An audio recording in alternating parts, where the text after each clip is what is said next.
종의 노래, 하나님의 종의 노래, 여호와의 종의 노래입니다. 이사야서 40장부터 55장 안에는 구약 학자들이 종의 노래라고 이름을 붙인 4개의 본문이 있습니다. 오늘 읽었던 42장 1절에서 9절까지 말씀이 있고요, 또 49장 1절에서 6절, 50장 4절에서 9절까지, 52장 13절에서 53장 12절까지 있습니다. 오늘은 첫 번째 종의 노래, 정의를 베푸는 종이라는 제목으로 함께 말씀을 나누도록 하겠습니다. 이 42절 1절은 히브리 성경으로 보게 되어지면 보라 나의 종을 시작합니다. 보라 나의 종을, 하나님께서 보라 나의 종을이라고 하나님의 종을 강조해 주고 있습니다.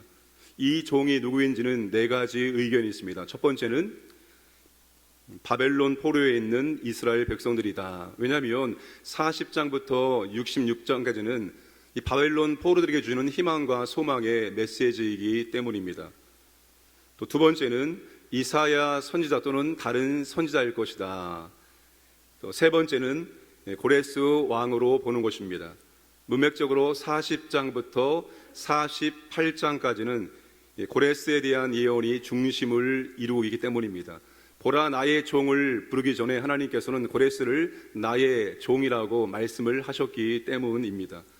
네 번째가 바로 오실 메시아, 즉 예수 그리스도로 보는 것입니다.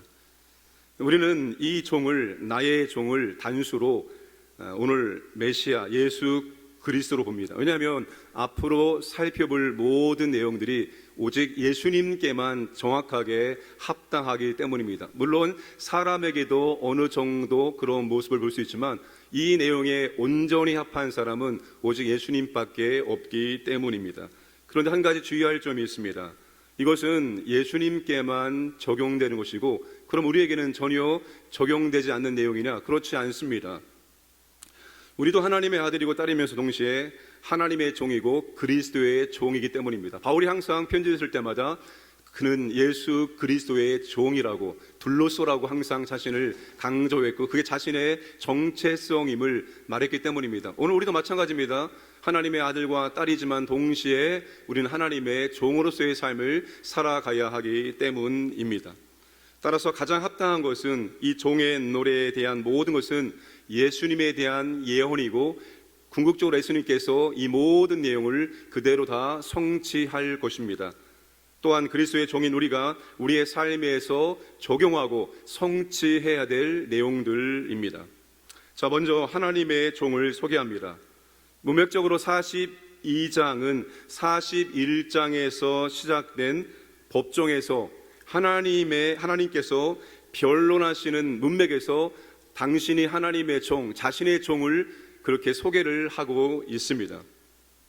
자, 1절 말씀, 내가 붙드는 나의 종, 내 마음에 기뻐하는 자, 곧 내가 택한 사람을 보라. 내가 나의 영을 그에게 주었은즉 그가 이방의 정의를 베풀리라. 나의 종에 대해서 하나님께서 뭐라고 말씀하십니까? 4가지로 말씀을 하십니다. 내가 붙들어 주는 사람, 내가 택한 사람, 내 마음으로 기뻐하는 사람, 내가 나의 영을 부어주는 사람. 마태는 이 말씀을 그대로 인용해서 바로 이 하나님께서 말씀하시는 종이 예수님이라고 그렇게 말씀을 하였습니다. 마태복음 12장 18절 함께 읽겠습니다.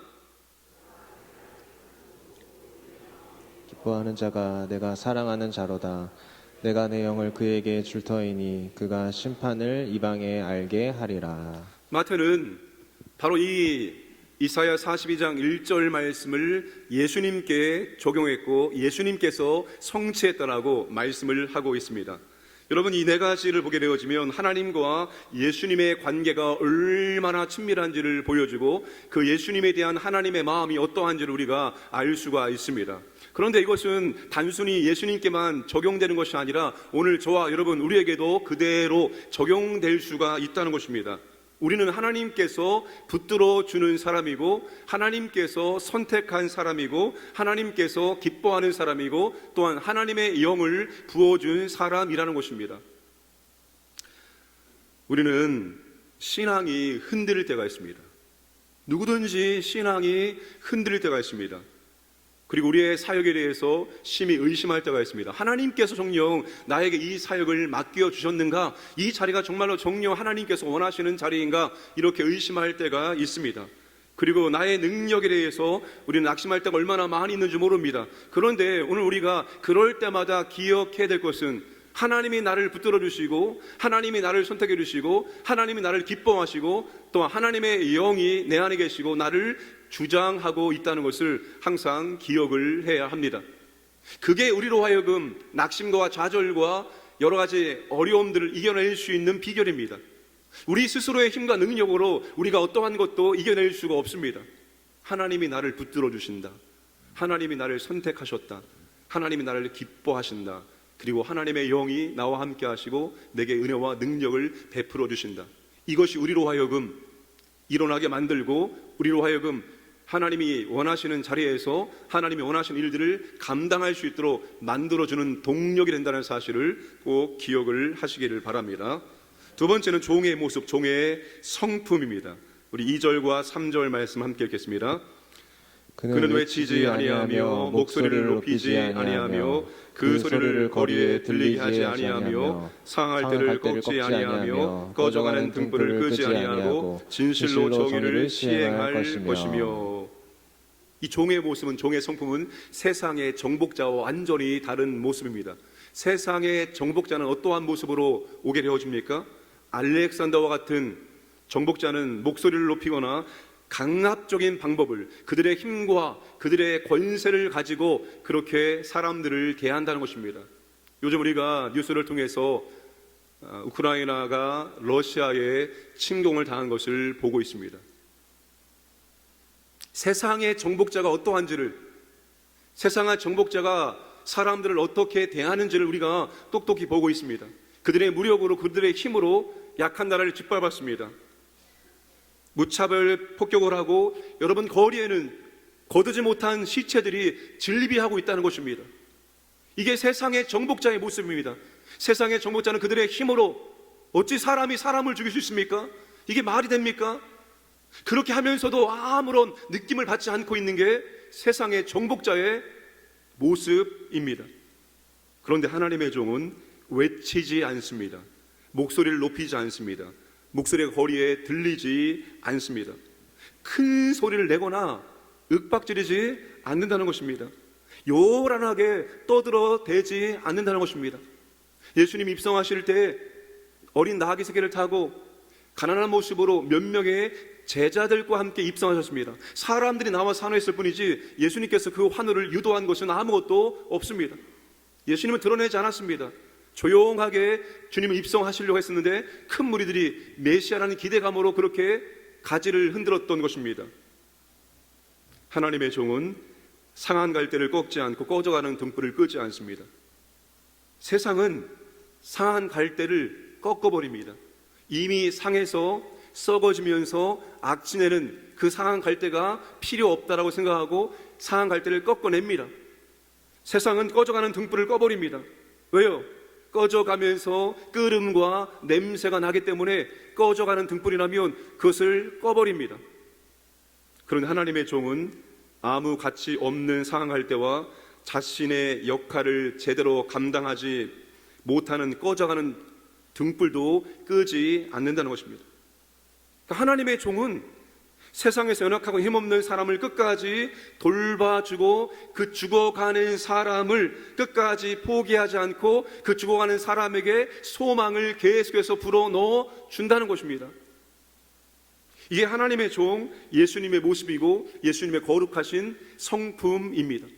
오늘 우리가 고난주간을 보내면서 그리스도의 십자가를 묵상해야죠. 그리스도의 십자가를 묵상하고 주님이 나 때문에 그 십자가에 매달리심을 우리는 묵상해야 됩니다. 그리고 그 십자가의 은혜와 사랑이 우리의 머리에서 우리의 가슴으로 내려오고 그것이 느껴짐으로 말미암아서 우리도 주님께 사랑을 고백할 수 있어야 됩니다. 그러나 우리에게 더 좋은 것은 이제 우리가 십자가의 사랑을 넘어서 이 종의 아름다운 모습과 성품을, 그리스도의 성품을 닮아가는 데 더욱더 집중을 해야 한다는 것입니다. 우리의 삶의 모습에도 상한 갈대와 꺼져가는 등불을 보살피고 보호하고 그들에게 끝까지 소망을 주는 그런 사명을 우리가 감당할 수 있어야 된다는 것입니다. 그분의 신앙의 인격은 무엇을 통해서 확인할 수 있습니까? 그분이 약한 사람을 어떻게 대하느냐를 통해서 확인할 수 있습니다. 우리는 근본적으로 죄의 본성을 가지고 있는 연약한 사람들은 나보다 약한 사람들을 어떻게 대합니까? 가볍게 대하는 거예요. 아주 가볍게 대합니다. 그러나 나보다 연약한 사람을 어떻게 대하느냐, 그것이 그분의 신앙의 인격입니다. 그게 그분의 믿음이에요.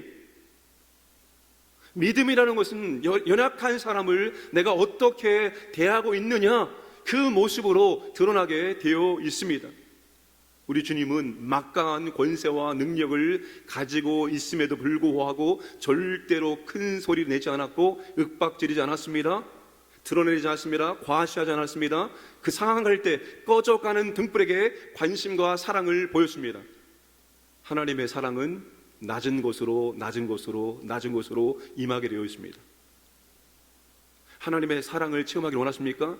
낮은 곳으로 낮은 곳으로 낮은 곳으로 가셔서 그 낮은 사람들을 돌보시고 그 낮은 사람들을 섬기시면 그곳에 하나님의 사랑과 은혜가 임하는 것을 체험할 수가 있습니다. 오늘 교회는 그래서 낮은 곳으로 낮은 곳으로 낮은 곳으로 가야 되는 거예요. 우리 주님이 가장 높은 곳에서 가장 낮은 곳으로 와서 그 상한 갈대와 꺼져가는 등불을 보호하시고 돌보시고 사랑해 주셨기 때문입니다. 우리가 이 주님의 이 종의 아름다운 성품을 더욱더 묵상하시고 닮아가시고 한 주 동안 더욱더 순종하시기를 주님의 이름으로 축복합니다. 마지막 세 번째는 종의 임무는 무엇인가입니다.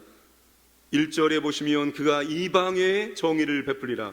3절에 진실로 정의를 실행할 것이며 4절에 세상의 정의를 세우기에 이르리니.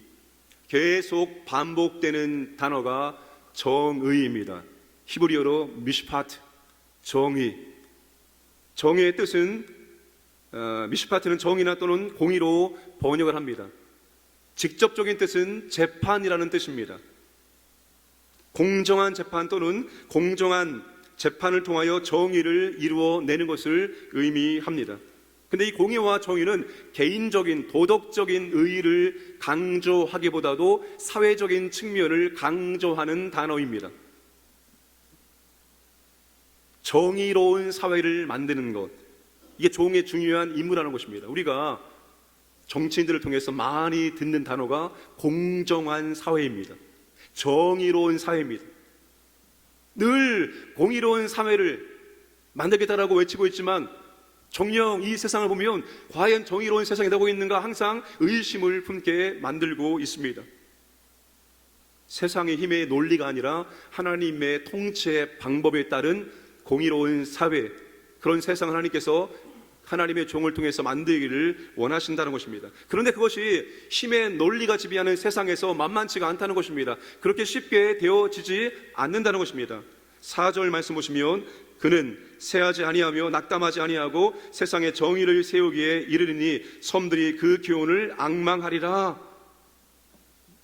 여러분, 이 말은 세하지 아니하며 낙담하지 않는다는 말은 세하게 만들고 흐려지게 만들고 어두워지게 만들고 그리고 낙담하게 만드는 반대가 방해가 있다는 것을 전제하고 있는 것입니다.